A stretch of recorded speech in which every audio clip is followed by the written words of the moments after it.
A while back, I stumbled on this game on Twitter from the dev team's Twitter account. It's called The Big Catch, and at a glance, it looks like more retro slop. It's, another, pixelated GameCube art style indie game. Who cares?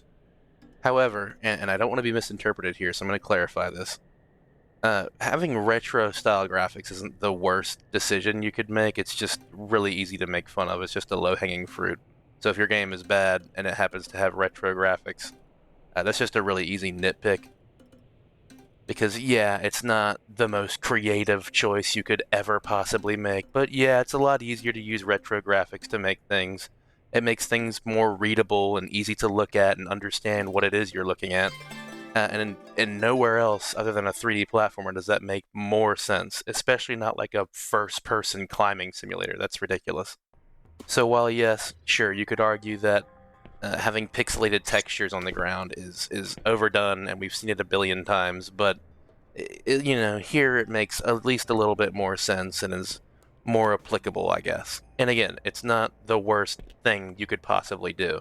The worst thing you could possibly do is make your game suck ass, which this game doesn't. This game's great, which is funny because I'm not even playing the actual game. This is the demo. The demo is a fully complete experience. It's called the Big Catch Tacklebox, and it's available on Steam for free. You can download the whole thing, play it all the way through. It has this has a full experience with collectibles, enemies. There's a big open world to run around and zoom around in and slide all over the place. And there's a collectible mechanic where if you collect everything, there's a door. I couldn't find all the coins, so I don't have the door open. I don't even know what the hell's behind it. I can't find it anywhere on YouTube. I guess this game's not popular enough, but I couldn't be asked to find everything, absolutely everything. It is a lot of fun. I'm just waiting for the full game to come out. I don't really care about what's behind this secret door in the demo. There's probably something interesting. Again, to be frank, I suck. I'm not good.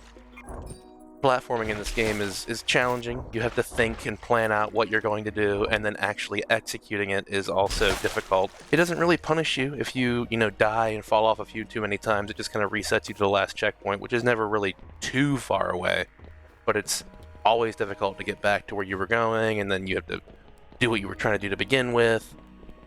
It's a difficult platformer. It's fun. It doesn't hold your hand. There's no yellow bars for you to climb up on every wall. It's not just Assassin's Creed parkour on the side of a building. No, you have to land jumps. You have to go between attacks and fight off enemies while you're jumping from platform to platform. There's segments where you have to go quick and react very fast, and if you miss a jump, you're going off the ledge and flying off to your doom. It's fun. It takes a lot of inspiration, very clearly and obviously, and unashamedly, which is fun, from Ratchet and Clank, Sly Cooper, Jak and Daxter, Spyro, and all the good stuff. Nothing really that you go, oh, really, this thing again? I remember this in these games. I hated it there. I hated it. No, none of that's here. It's all wheat, no chaff. This dev team has a very clear understanding of what is good and what is fun and what is not good and what is not fun. And they absolutely they don't miss. They don't miss once. So in the overworld that they put in this demo, there's a bunch of little areas you can traverse to through the sand with these little sandworm guys.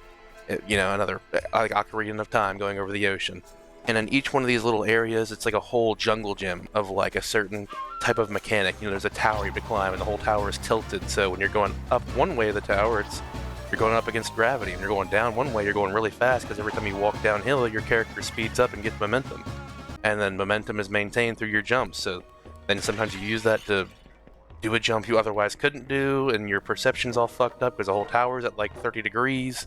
And every time you go somewhere, you're always rewarded for just going to the top and just, seeing everything. There's always something at the top. There's always a collectible. There's a little hidden sign on one of the towers that if you manage to walk out to, it's like, make sure you don't fall. It's cheesy. There's always something to find and discover, and you're rewarded for looking, which is good. That's exactly what you want in a game like this. It's a lot of fun. It's a collectathon.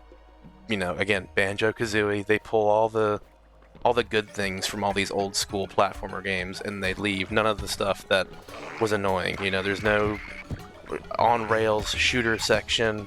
There's no boomerangs or bow and arrows with crappy controls. There's no fighting with an AI. No, you're just platforming, dodging explosions, trying to hit rail grinds perfectly, go off launchers just at the right angle. It's all about you and the game. It's just you and the game, and there's very minimal tutorial. It gives you just enough to get going, and you kind of figure out the rest on your own. It's perhaps the most video game I've played in a while. It's just bare bones platforming. It's very simple, it's very straightforward, and it's fun. It handles well. I think a big part of that is that your character keeps all the momentum that they get from, you know, ground pounding on a slide, or kicking out of a slide and jumping, and then you just keep bunny hopping and you keep the momentum you had, so you can go just a little bit faster. The targeting is automatic. You don't have to, you know, manually target something. You just have to get close enough to it, and then you press a button and it just latches on. Looking at the trailer that they have with all these ideas, it seems like it's going to be really interesting if they ever finish it. I don't think they'll ever finish it. I hope they finish it, but I don't think they will. But it would be great if they did. It seems really cool. This is just a demo, so I can't really rate the game, but the demo at least is definitely a 5 out of 5.